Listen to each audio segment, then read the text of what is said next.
Sa wakas, nahuman. Kapoy. Yan din yung kinabuhi. Pag di mo sakang roll up. Noko, simba ko. Grabe ka igam. Grabe ka kapoy. Ing-ani ka kahasol kung ang roll up makuan. Kung ang roll up maguba. Ing-ani kahasol. Almost pila ko ka oras. Nya katunga na gani to ha. Katunga na nako sa tunga-tunga ato. Pero nasa mga 15 minutes ang akong pag kuan. Basta kay sakto gid kay exercise gwardiya gyud.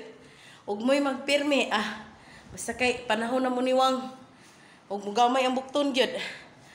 Og mura to nahuman ra gid nakataas na ako ra igura na ko nga gipakita para sa babaw ra matatos portahan ako kutubon pero nauna na ako dili makita tong mga logo ba sa ibabaw so ako na lang yung gihuman paingon jud sa kanaigo mo gawas ang logo. So mura to guys mo ni update sa 15 minutes nga murag nagbira nya tunga na gani to.